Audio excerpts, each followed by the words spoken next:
welcome once again to another episode of those thrilling days of yesteryear, our Halloween edition of our 12th season. 12 seasons, holy smokes. And these are, today we celebrate with two very scary episodes of The Inner Sanctum that originally aired back in 1945 and 1949. Now these, I could tell you more, but I really don't want to. That is, I don't want to frighten you. You see, there are trained nurses at the back door with smelling salts and orange juice, should you feel the need. And at the side doors, please be aware there are monsters, so you will not be able to escape that way. They do smell fear, and the doors that are up here, you'd have to get through us, and I wouldn't advise it. It's very messy. So, your best option is just to sit back and relax and imagine that you may be sitting in the studio audience awaiting their favorite performers to do their thing, or maybe just imagine that you are sitting in front of your living room, in front of the old Philco radio, anxiously awaiting for your favorite show, The Inner Sanctum, to begin. So sit up, get tense, be ready to scream, as we take you back to those thrilling days of yesteryear with The Inner Sanctum. Lipton Tea and Lipton Soup presents Inner Sanctum Mysteries.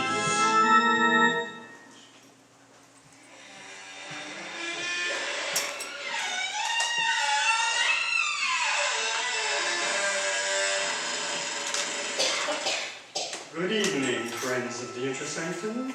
This is your host to welcome you through the creaking door for another half hour of lovely chills and shudders. Oh, before we begin tonight, I'd like to give you a word of advice. If you should ever walk through a cemetery at midnight and come face to face with a transparent personality floating above a tombstone, don't be frightened. After all, you can see right through him. Good gracious. Why do we have to talk about cemeteries? Because, Mary, our story tonight is about a vampire. Where else would you expect to find one if not in a cemetery? In the Vampire State Building?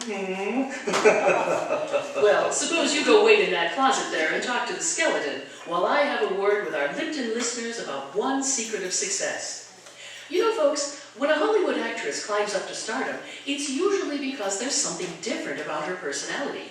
And that's true of other success stories. Lipton Tea, for example, is the largest selling brand of tea in the world because it's different from other teas. Lipton's has that wonderful, hearty flavor that tea experts call brisk, which means it's bright and zestful in taste, never wishy-washy or flat.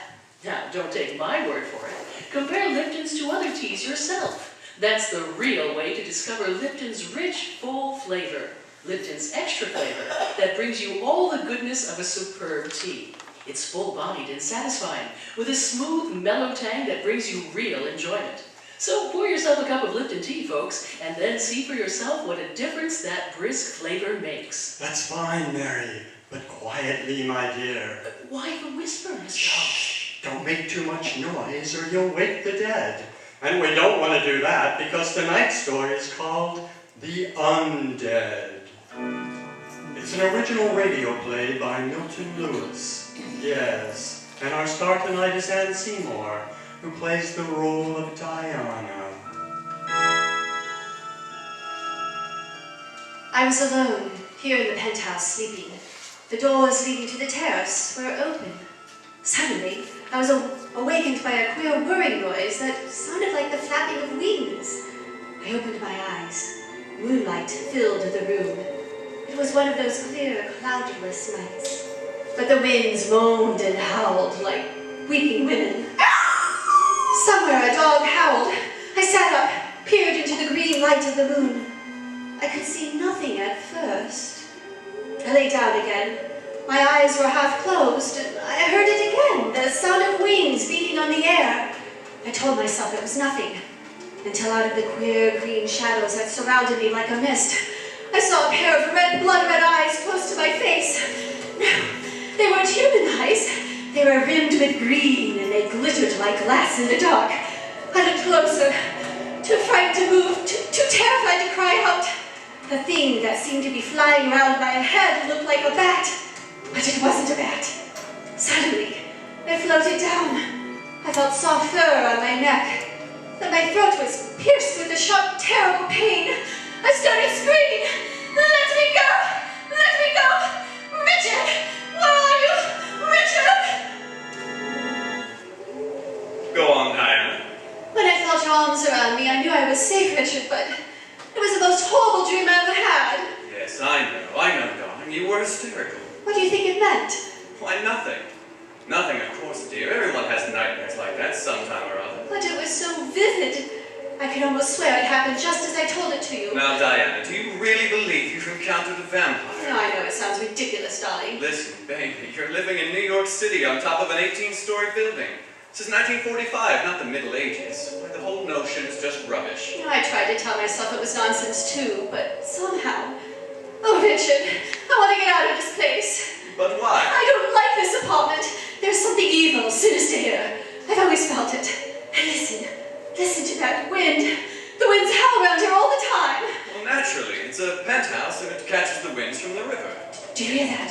Something flapping on the terrace. That's just the awning, dear. Oh, there are always queer noises around here, all the time, and I can't bear being alone here at night. Oh, Richard, please don't let me stay here alone tonight. I can't stay with you, darling. I've got to go to the theater. I don't want you to go there. Please, let your understudy take the part tonight. Take me away from here, far away where it's warm and there's sunlight. Diana, you don't know what you're saying, dear. I can't give up my part in the show. Oh, of course. Oh, darling, forgive me, please. I'm sorry. I'm sorry I ever mentioned it. You do forgive me, don't you, Richard? Well, say you do. Why, of course. You're just upset over the silly dream. No, I know. I won't mention it again. You're okay, Dave. Well, it's 10 to 8. I better get going.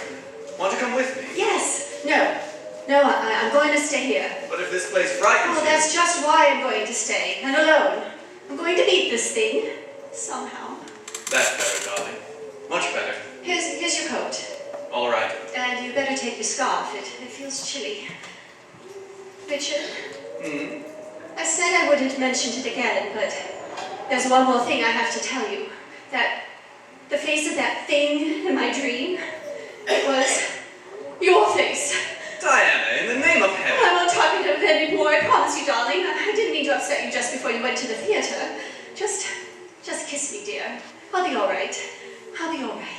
Diana. Good night, dear. I'll be waiting when you get back.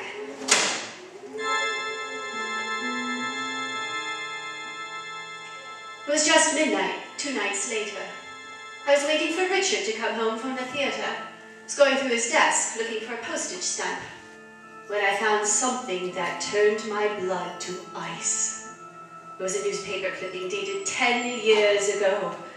A picture of a man, and under it the caption, "Prominent real estate operator Richard Barker found dead of a sudden stroke." I looked at the picture again. There could be no doubt of it. It was Richard. I read further. The deceased will be buried at Green Lawn Cemetery after services in the Western Funeral Chapel. Good evening, Diana. Richard! Why, what's the matter? You seem startled. I didn't hear you come in. Have you been brooding again? No, Richard, of course not. Well, how do you feel tonight? Not very well. Weak? Weak, sleepy, ill. Well, no wonder. You've hardly been eating a thing. And I know that you never catch a wink of sleep. I told you, I can't sleep in the daytime as you do. As you do. Why are you staring at me like that? Why? Why do you sleep in the daytime? I've been doing it for years. Years. What's so terrible about that? Most theatrical people do. We live and work at night. Yes, I know. Really, Diana, what is the matter with you? Nothing. Do you think I'm losing my mind? Well, I don't know what to think. Why are you pretending? Pretending what? That you are something other than what you are, because I know what you are, Richard. Really? I found out. This clipping I found in your desk, it tells how you died. That clipping? Oh, that? Why are you laughing? Why, you was sent to the papers. Publicity for a new play, you know, and a drunken typesetter put it in the obituary column. It's quite an amusing story. I don't believe you. You're lying. Listen, you can't go on like this. No, don't touch me. You're not well, darling. Take your hands away from me. I just want to kiss No, you. don't touch me. Diana, where are you going? Out of here. Diana, come back! I'll come back when I've proved something to myself.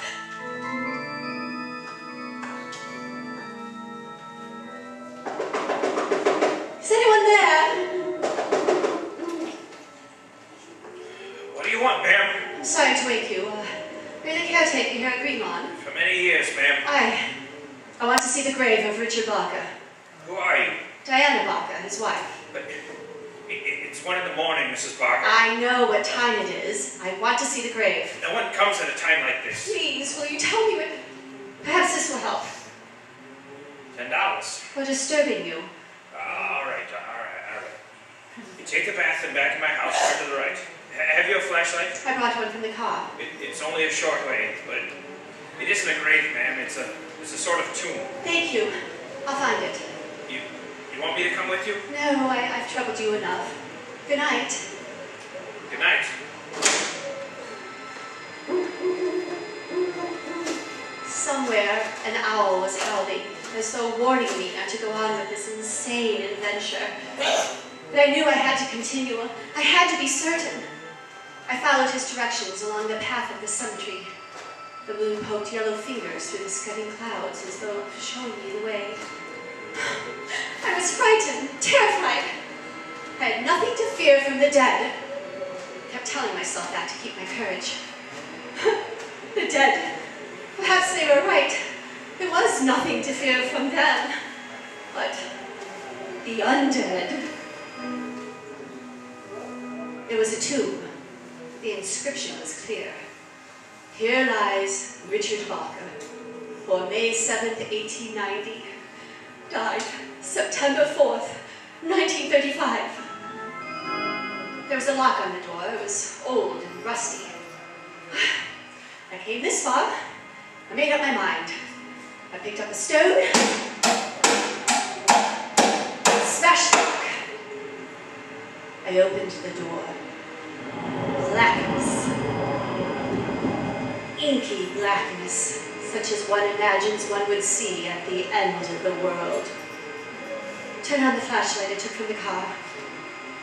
Coffin was lying in the center of the tomb on an altar. I felt my heart beating wildly, like the throbbing drum inside me. With a trembling hand, I opened the coffin. I looked down on the ghastly, white slatted lining. That was all that was in the coffin. There was nothing else. It was empty. I looked up. There was a face staring at me in the shadows of the tomb. It was Richard! Diana, I knew you'd come here.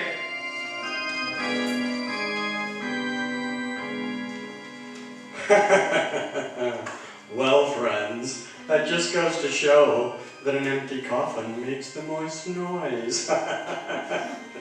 You know, this is the kind of nice domestic story I like. The intimate family chronicle of a vampire. My goodness, is that what you call intimate family life? Why, of course, Mary. It looks like our lovebirds will even share the same coffin. Well, I'm afraid you're drawing a very strange picture of family life, Mr. Host. Now, I always picture the family gathered around the dinner table. Everybody's laughing and happy. The bright lights push back the shadows of evening outside and shine on the teacups, where Lipton tea is waiting to add to the family's mealtime pleasure. Lipton's brisk flavor will make that good meal taste even better. Everyone around the table, from junior to grandfather, will enjoy its tempting fragrance, its deep amber color, and that brisk flavor that makes Lipton's different from other teas. They'll all like its full-bodied, hearty goodness and the zestful tang of Lipton's flavor. So serve Lipton tea for dinner at your house, folks, and round out the family picture with real enjoyment. Right, Mary. And now, let's go back to our horrors. Let me see. What dire predicaments are we in tonight? Oh, yes. Diana has just discovered that her husband was wandering around his tomb. What would you do in a situation like that? Here's what Diana did. Listen. I ran, blindly stumbling, tearing my clothes. Somehow I managed to reach the car, start the motor. In the car, I knew it wasn't all some dream. People didn't come back from the dead. Did they? Could they? I drove to the city. I wanted to see lights, people, hear music. I wanted to be sure that this was the world I've always known. I tried to think. I tried to reason. I tried to understand what had happened to me. Because I knew something was happening to me. Something that I dreaded. I was becoming like them. Like Richard. I felt a strange craving. Desires that I didn't dare think of. Excuse me, Mrs. Parker. May I sit with you? I don't believe I know you. Perhaps not. Does it make any difference? No, it doesn't. Please, sit down. Thank you. I'm glad you came over. I'm glad to be able to talk to anyone tonight.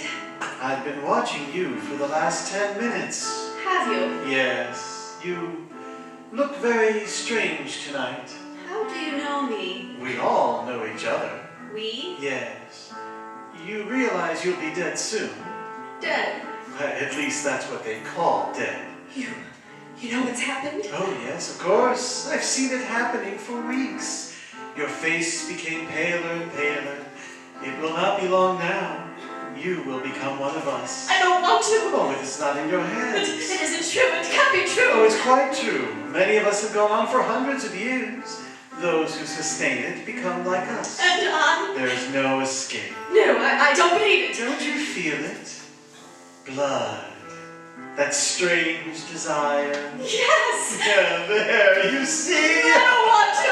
Oh, I once tried to fight it too, but it's no use. I'm going away. Far away where he can't reach me. I'm going now. When no one can reach me, Waiter. Everything's going to be all right, Diana. Just lie here and rest quietly. You're in your own home. I opened my eyes and saw Claudia, my older sister. Never was I so glad to see anyone in all my life. Claudia had always helped me, always advised me. She knew what to do. You want something to eat? No, I'm not hungry. But the doctor said you'd have to eat. How did I get here?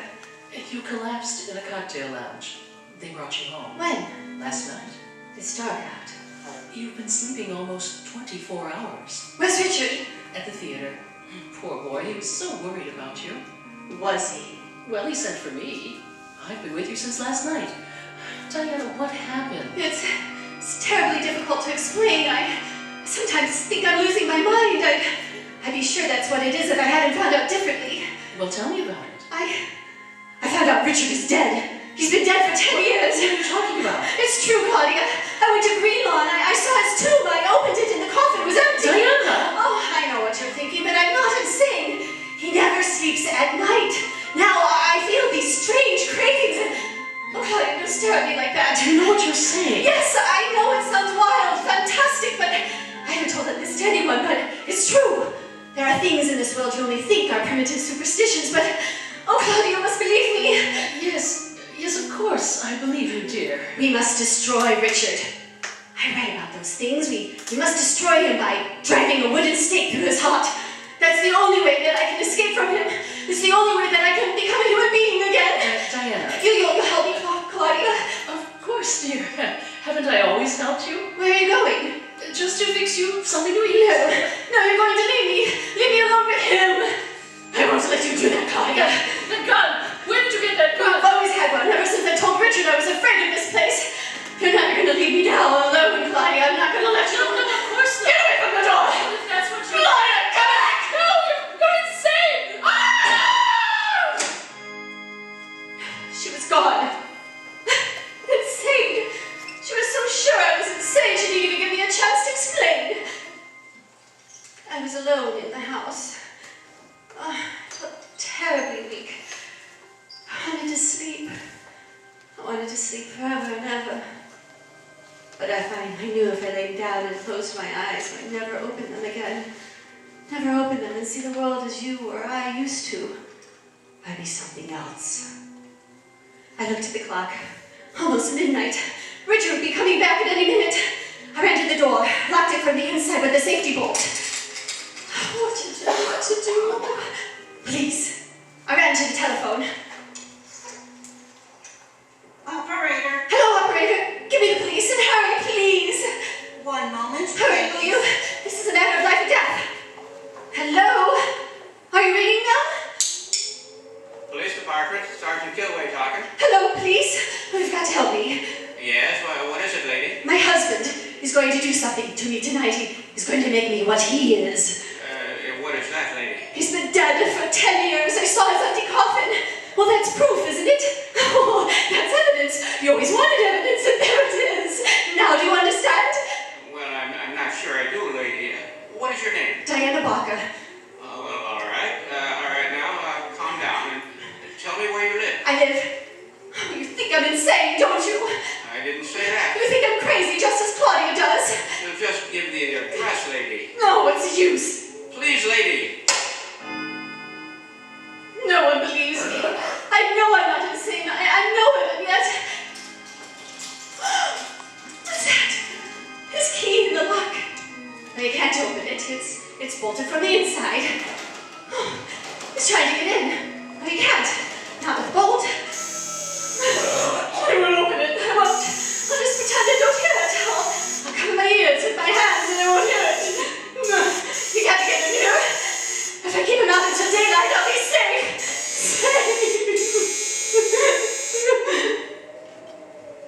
Suddenly, the doorbell stopped. I knew he hadn't gone away. I could feel him near me. But he couldn't get in. No, he couldn't get into the penthouse. There's no way he could get in unless he came through the terrace. And there's no way to get into the terrace unless he could fly. Fly. The wind was screaming.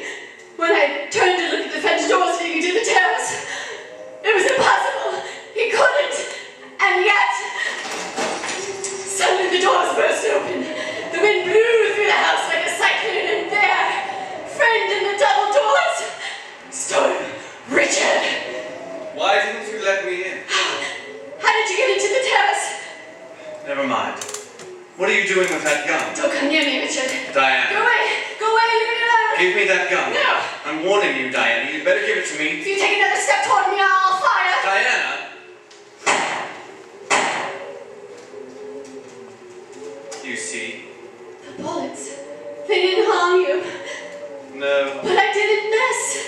No. It's empty. You see? Didn't do any good. What are you going to do? I'm going to put an end to this once and for all, Diana. An end? And I've prepared for this. I have a knife, you see? Richard! Don't be afraid, Diana. You No. look quite No, down. don't! Come here, Diana. No, Richard, no! You're making no. too much trouble while you're alive. Help me, somebody!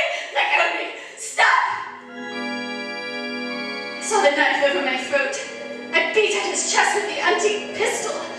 Then just before everything became black, I saw 3 flashes of lightning.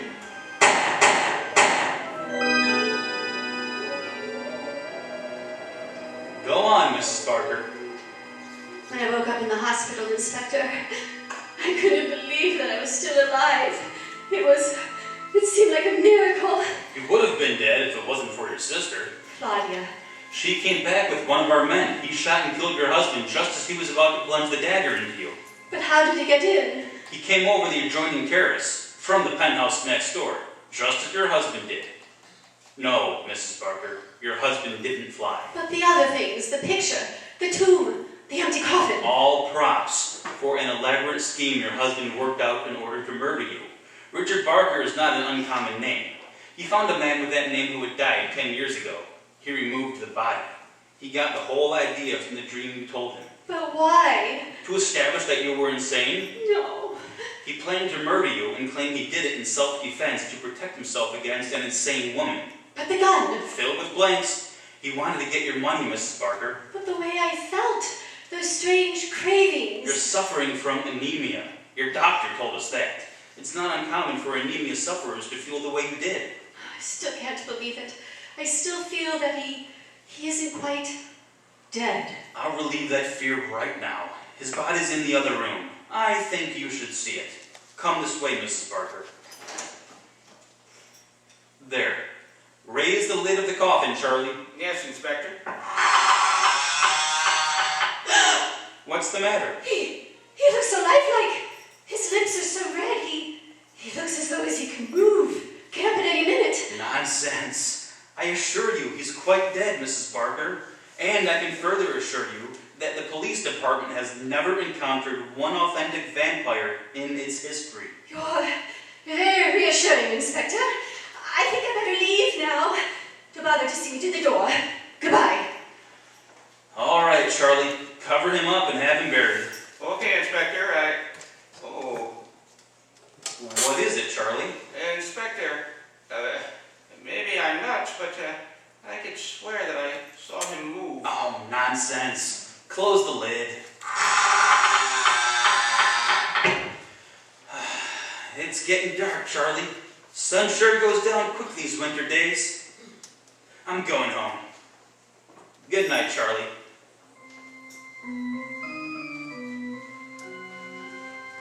Well, friends, do you think Richard is really dead? Ah, that's something for you to sleep on tonight. Oh, and by the way, we have a moral for tonight's story.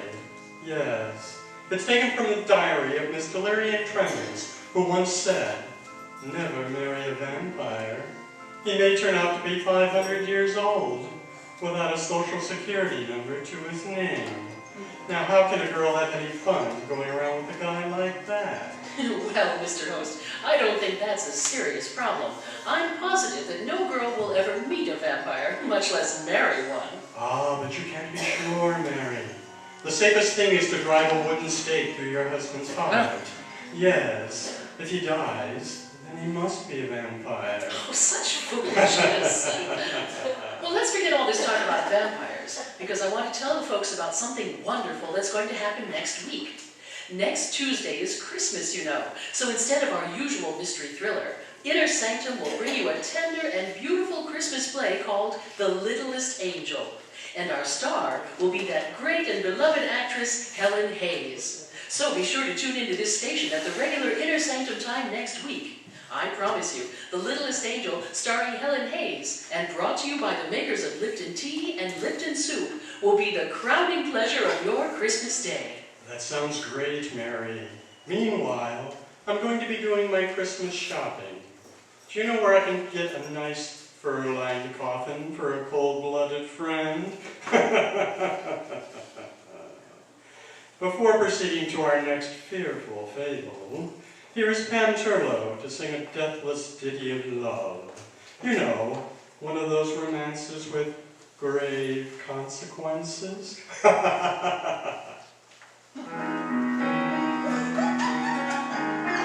Stop it! Keep your hands to yourself. I'm gonna sing. Shh, quiet. My friends feel sorry for me. They call me on the phone. They wonder why they always see me dining out alone. I find it very difficult to make them understand that I've been going steady, but the invisible man. Stop tickling. Now when he takes me dancing, we make a silly pair. To all intents and purposes, I'm dancing with the air. But all that I've been doing since this strange began is dancing cheek to nothing but the invisible man.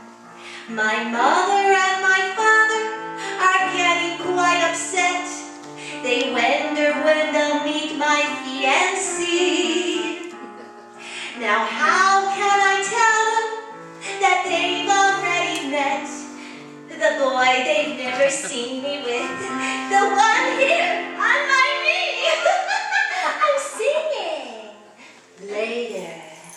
While necking at the movies, the people pass us by and look upon our actions with a most suspicious eye.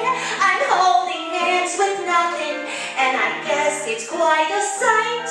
It's It's just a bag of popcorn on the seat to my right. I really can't describe him, and yet I know he's sweet. He's kind of short, or tall, or thin, or wide. Oh, honey, honest, you're cute, yeah. We sure look peculiar when walking down the street. Just me alone with him together, sort of, side by side. Come on, honey, join in, yeah. Now after we are married, we'll raise a family, shh, not so loud. We'll have a dozen children, and some we hope to see. He'll be a faithful husband, for no other woman can ever see what I see in my invisible man. Oh, I'm mad for you, George.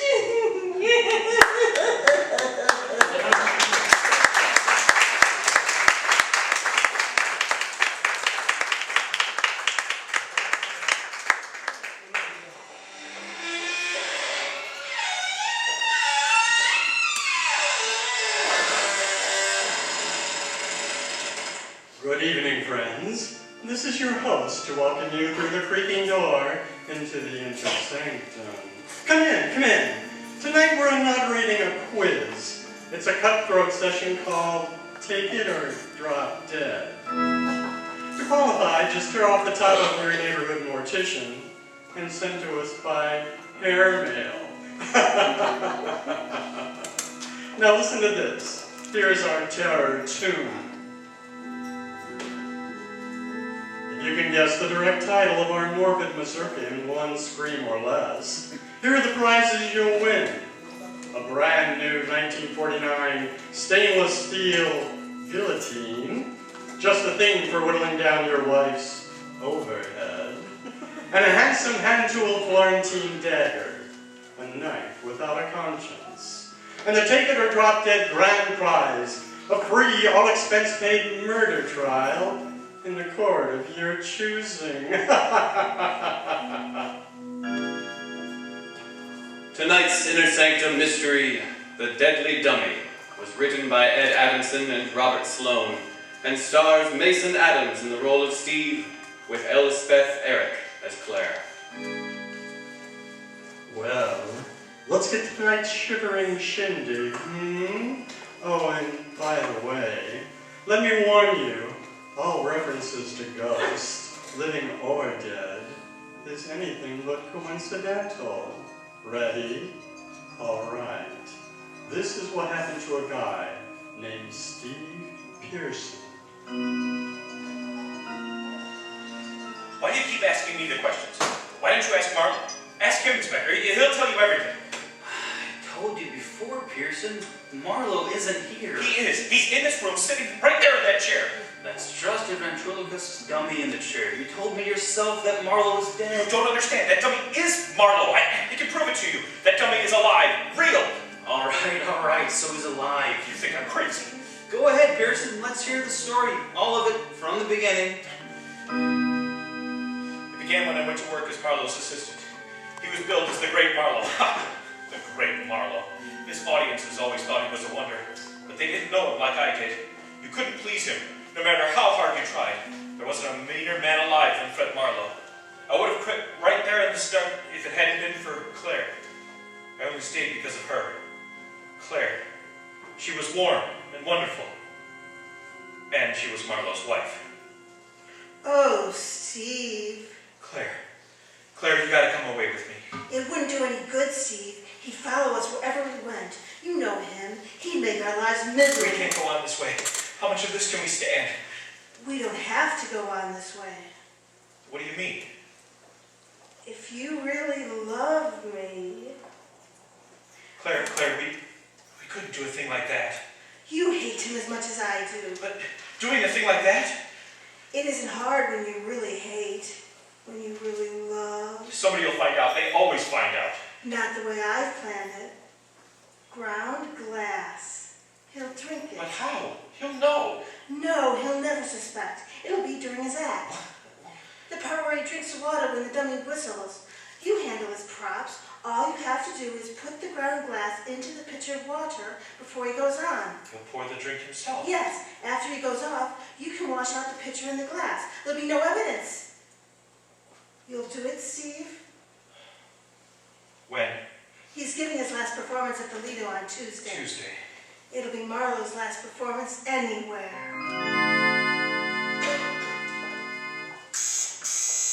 I'm on next. Everything set, Steve? Yes, Mr. Marlowe, everything is set. I'll make sure there's water in the pitcher. Last night you almost forgot about It's that. in there now. I made doubly sure this time. All right, Petey, let's go. Ready, Milo? Claire, Yes, Fred? it's my last performance, dear. Aren't you coming out to watch? I'll be along in a moment. I wouldn't want you to miss it. We're going to be really great tonight. Aren't we, Petey? You said it, Milo. Tonight we're gonna knock 'em dead.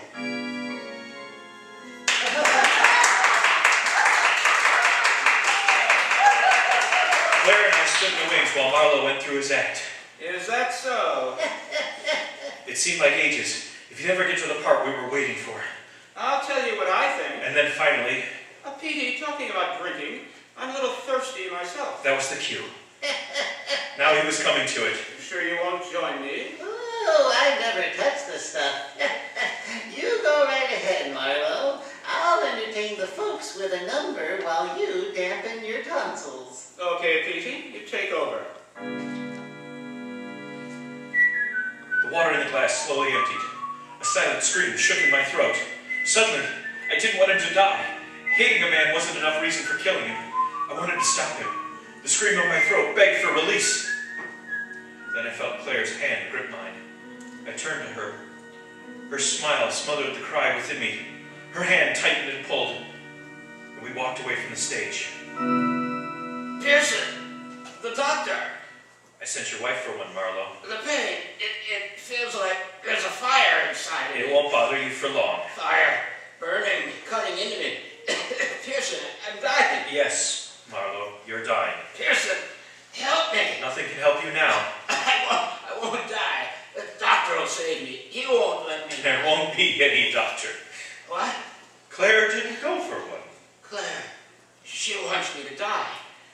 She hates me. You, Claire, you both hate me.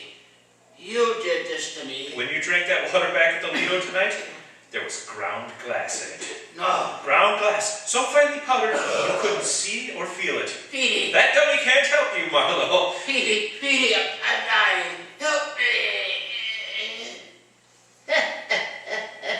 What? Oh, Marlo, you're just a ham at heart. What? A real ham. Don't you think so, Steve? What is this? Oh, that dread deathbed scene of Marlowe's. Right off the cob. I thought it was quite good, Petey. Oh, strictly amateur night. Strictly. Marlowe, you're all right? See, Petey, I had Pearson believing But it. it can't be. You drank that water. I saw you. Yes, I drank that water. You're all right. It's not possible. Marlo, you're killing our friend Steve with suspense. Come on, give him a break. Of course. Here you are, Pearson. Here's your ground glass. Marlowe had known we were up to something. Somehow he had switched the container of ground glass I had bought. He let me leave his hotel room without another word. I didn't know what to do, what to expect. I waited. 3 days went by. Then he sent for me. Sit down, Pearson. I'll be with you in a minute. Marlowe was busy packing a trunk. I sat there waiting. The dummy Petey was propped up on a table, his perpetual grin mocking my fear. Our friend looks kind of uncomfortable, Marlo. Really, Petey? Why did you send for me, Marlowe? Claire and I are sailing for South America tonight. I suppose you're curious as to what I'm going to do about you. All right. What are you going to do?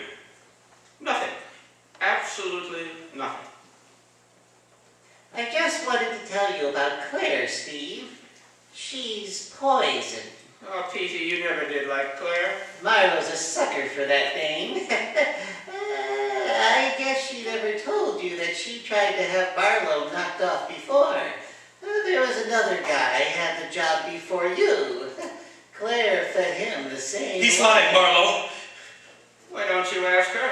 She'll be back soon. Claire wants Marlowe's money, but not Marlowe. She was just using you. Shut up. She'd give you the go-by so... Shut up! You're out of her class. She wouldn't want you in a million... I'll shut you up. I'll break you into a million pieces. You're a fool, Pearson. You forget they're other pieces. After all, they're only me, remember? So you see, the only way to shut them up is to stop me, huh? Marlowe taunted me with insulting laughter. I couldn't stand it. I had to stop him some way. I felt along the table behind me. My hand came across a heavy glass ashtray. I gripped it tightly, then brought it up from behind. Petey!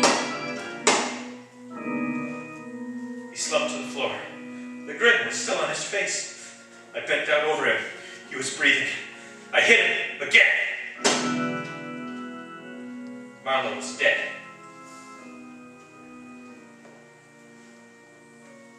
You shouldn't have done that, Steve. It was the dummy, talking. I heard him. He lay on the floor where I had crushed it into 100 pieces, but they were his words, his voice. You can't get away with murder. You'll see, Steve.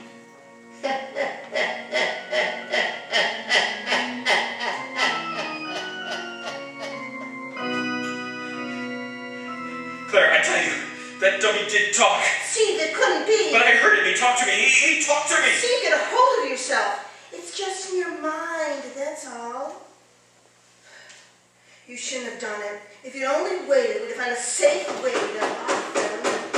Someone's at the door. We can't open We it. have to. His body's on the floor. They'll see it. Help me. What are you going to do? Put it in the trunk. Come on, hurry. All right, now close the top and lock it. You stay here. I'll get the door. Marlowe's room? Yes? I come for the trunk, lady. There must be some mistake.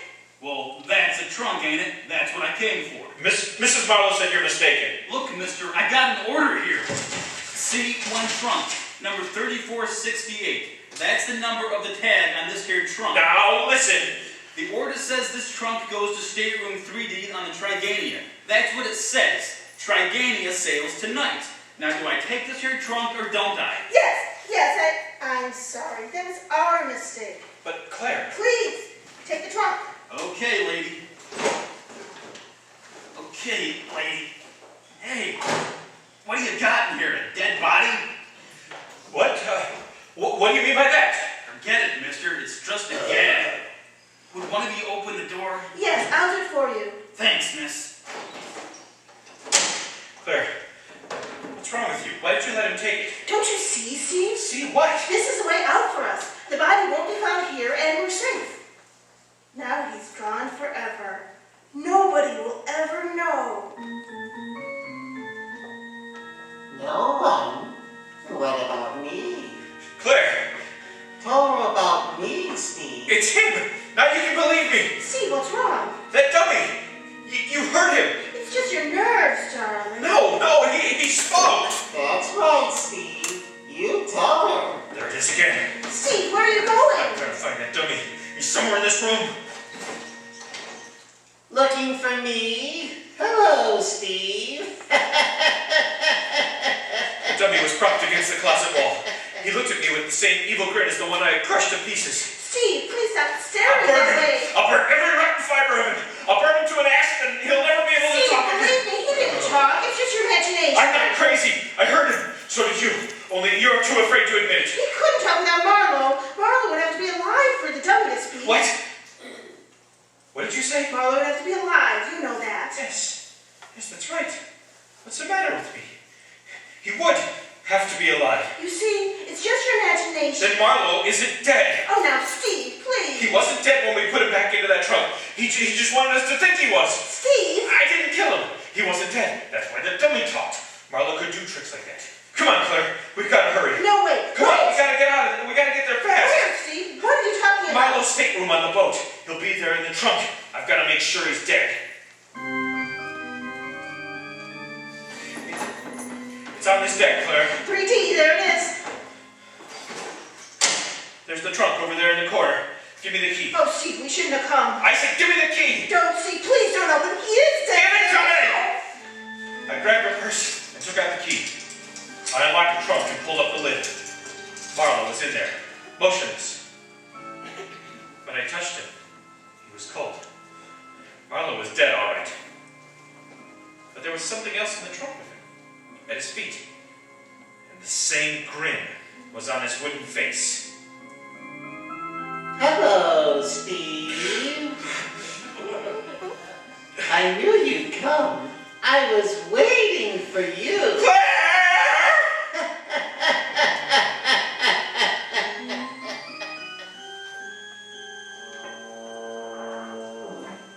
Claire, Here, Steve, drink this.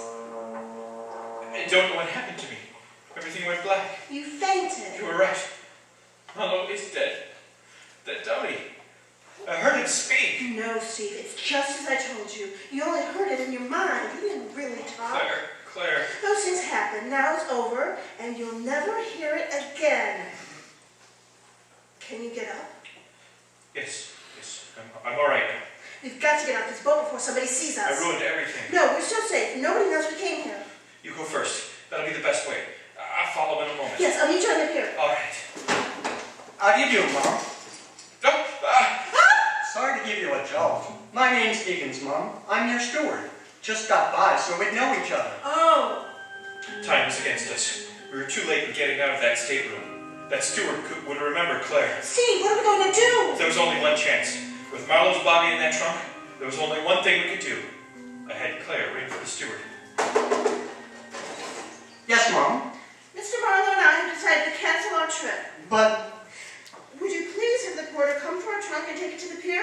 well, I'm sorry, Mrs. Marlowe. That won't be possible. What? Why Well, not? in the excitement, Mom, you probably didn't notice. Notice? What are you talking about? Our departure.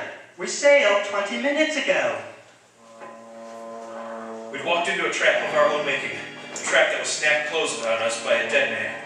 Marlowe was a cold corpse in that trunk, but we were held by his invisible grip. Steve, there's still a chance we could get out of this. You mean, if his body isn't found in the trunk? We'll arrange it so his body will never be found. We'll do it tonight when the deck outside is dark and deserted. You'll see, Steve. We'll really be rid of Marlowe this time. You'll see.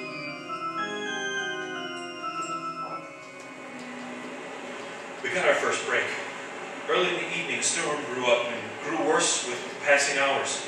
Around 11 o'clock, I made a careful check of the promenade outside the stateroom. It was completely deserted.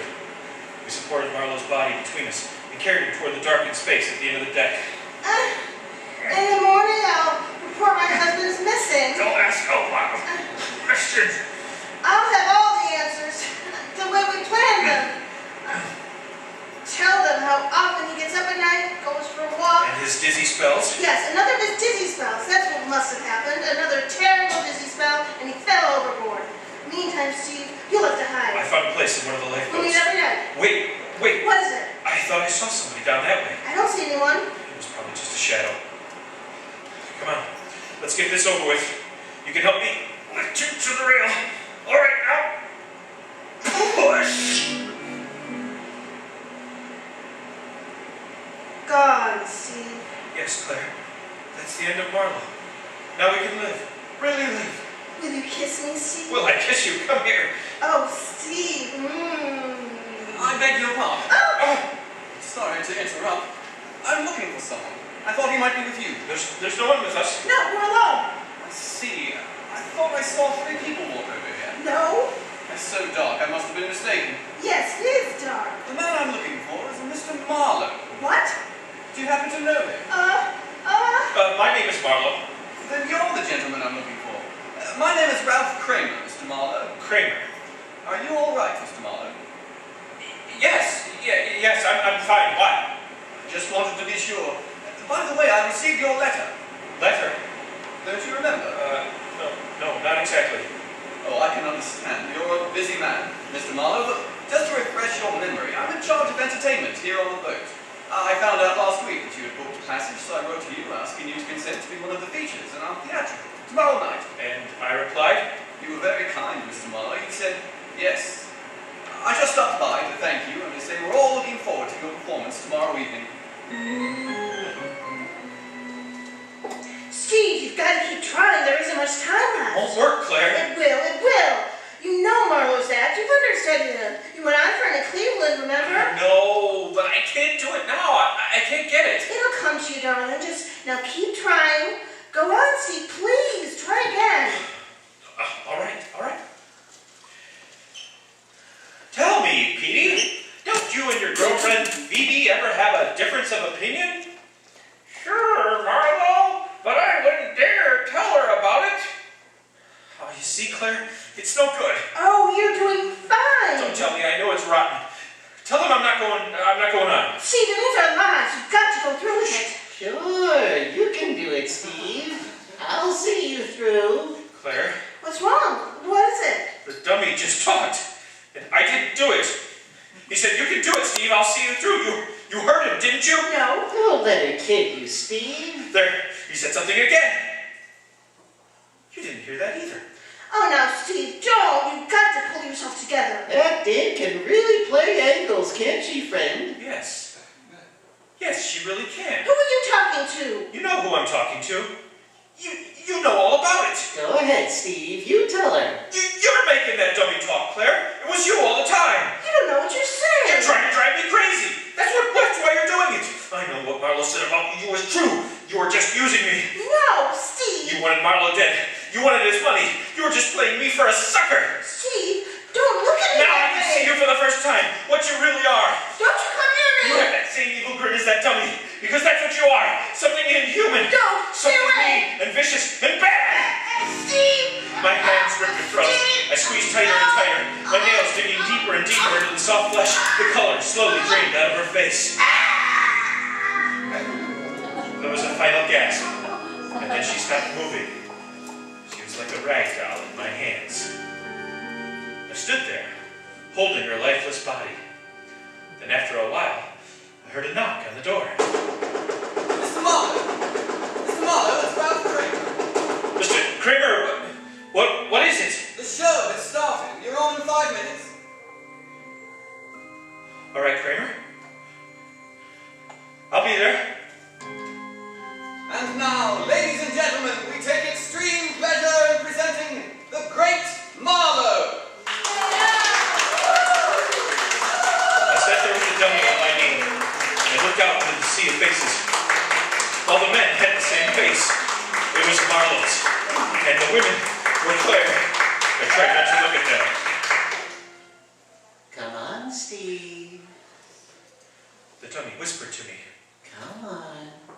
I told you I'd see you through. Let's go. Petey, I want you to meet the folks. Hiya, folks. By the way, Steve. Fool, it's Marlo. Marlo. Who was that lady I saw you with last night? Last night, that was no lady. That was No, you're not gonna tell me it was your wife. 'Cause I know whose wife she was. Stop it. Oh, sort of a deadhead, isn't she, Steve? I told you not to call me Steve. You'll give it away. I warned you about that dame, remember? I told you she was playing you for a sucker. Stop talking about her. We've got to get back on the routine. Ah, the routine, yeah. That's what she gave you. I said cut it out. Cut it out? Hey, with the ground glass, huh? Now stop. So help me, I'll choke you. Well, how do you like this guy, folks? He wants to choke me and cut his best part. I'm warning you. Just one more wrong word. This'll kill you, folks. Wait till you hear the story I'm gonna tell you. And it's no joke. You think this is Marlo here, huh? Don't listen to him. He's lying. You can't stop me now. It's too late, Steve. Don't listen to him. Please. He doesn't know what he's saying. He's gonna tell you lies. He's gonna tell you I'm a murderer.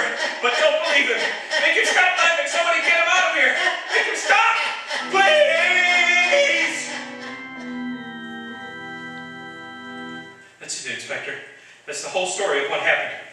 It was all because of that dummy over there on that chair. You give us a lawyer's name and we'll call him. I don't think a lawyer would do me much good now. That's up to you, Pearson. I'll think it over. Okay, Charlie, take him downstairs. I don't suppose you'll leave me, Inspector? Just one question, Kramer. What is that? What you hear the dummy say the night he tried to go through with Marlowe's act? Oh, the dummy didn't say a word. Pearson was up on the stage, talking to himself.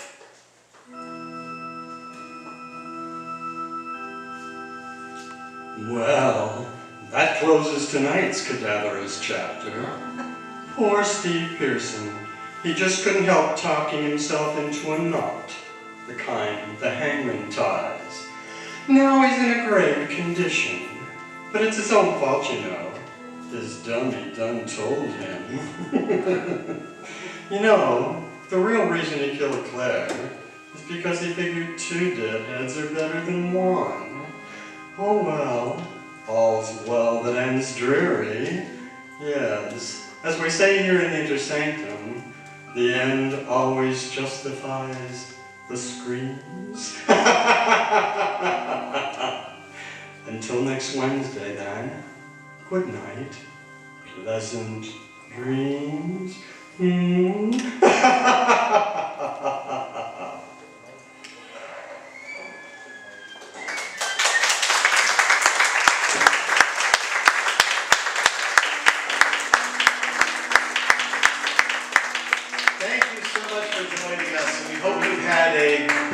Beautiful time here today. And we also want to remind you that we are well into our 12th season of doing these shows here at the Oak Park Arms. Our next show will be a wonderful Christmas spectacular with 2 wonderful dramas celebrating the Christmas holiday entitled You Can't Stop Christmas. And that will take place on Sunday, December 22nd, just before Christmas time. So we hope to see you here Sunday, December 22nd at 2 o'clock for our Christmas holiday special. You can get more information and learn more about our past shows and upcoming shows at our website, TTDYradio.com. And now, the denizens of the Inner Sanctum. Ken Ball as Mr. Host and Mr. Higgins. Marty Dean as the Great Marlowe and Charlie. Valerie Bolinski as Mary and Claudia. Margie Gustafson as Claire Marlowe and the operator. Randy Nunn as the caretaker and Steve Pearson. Sean Ogren as Richard and Kramer and the announcer. Julie Rogers Baker as Diana.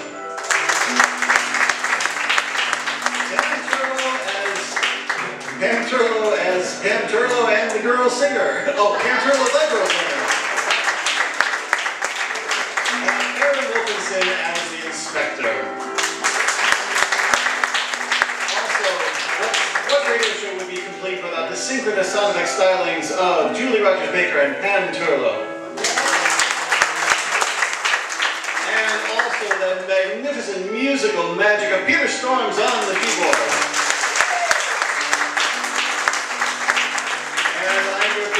Also the sociable vampire, and Petey the deadly dummy have been Dooley. And on behalf of the entire cast, we'd like to thank you, the audience, for helping our show come alive, and for once again living those thrilling days of yesteryear so that we could bring them back to you. Come and see us on December 22nd, and until then, pleasant dreams.